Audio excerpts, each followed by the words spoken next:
Co-main event of UFC 313 originally was going to be Justin Gaethje against Dan Hooker. Dan Hooker had to pull out because he fractured his hand last week. Real bummer. Was really looking forward to that fight.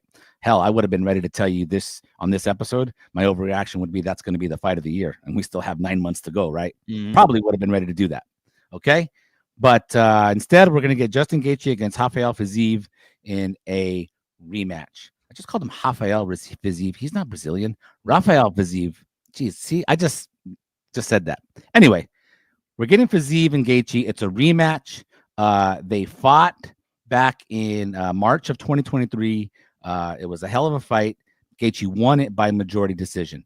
Now we're going into this week, and Gaethje said on the Jim Rome show in an interview with Jim Rome, he said, with the huge win here and certainly a finish, I think they're going to have to consider me, the UFC. The UFC is going to have to consider me for a title shot. I've never fought him being Islam Makhachev, and that's what we're looking for. I'm gonna hit you with this one though, Danny. No, the UFC does not have to consider Justin Gaethje for a title shot after UFC 313.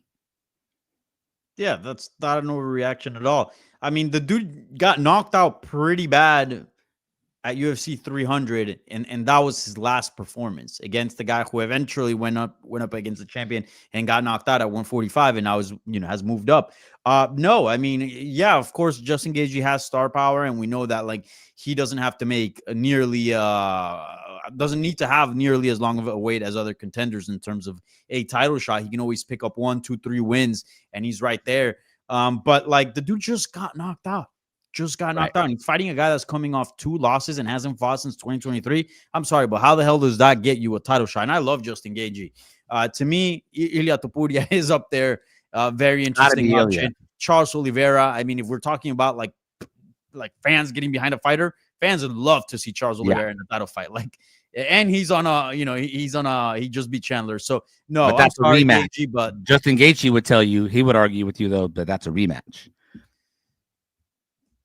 Okay, Gaethje's a fresh. He would argue Gaethje is a fresh match. He's a fresh match, sure. But Charles is a rematch. That's for a second, I'm like, wait, is that true? But yes, no, that's part of his argument. But like, it kind of feels the same. You know what I'm saying? Does. That's and the I think it does in everyone's mind. I'm sorry, but like, no, Gaethje's not getting a title shot off a win of Rafael Fiziev on short notice. 2 years off. Beat him already. Defeats. Nah. Yeah, I agree. And yeah. I mean, that's it. That's the end of it. I mean, love Justin Gaethje. Think he's a hell of a fighter. He's an all-action fighter. But fact of the matter is, he had an interim title fight before and was the interim champion. He's had 2 undisputed title fights and came up short. You can't be 1 fight removed from getting knocked the hell out, from being the victim of the knockout of the year. Yeah. You can't be 1 fight removed from that, and then beat a guy that you already beat and then get a title shot, particularly when Charles Oliveira is an option, but I would argue when Ilia Topuria should. I'm all in on Topuria getting that title shot next. You with me there on that one? It should be him. It should be Topuria over Justin Gaethje before Justin Gaethje should ever get a 3rd title shot. Yeah, 100%. MMA Junkie AI.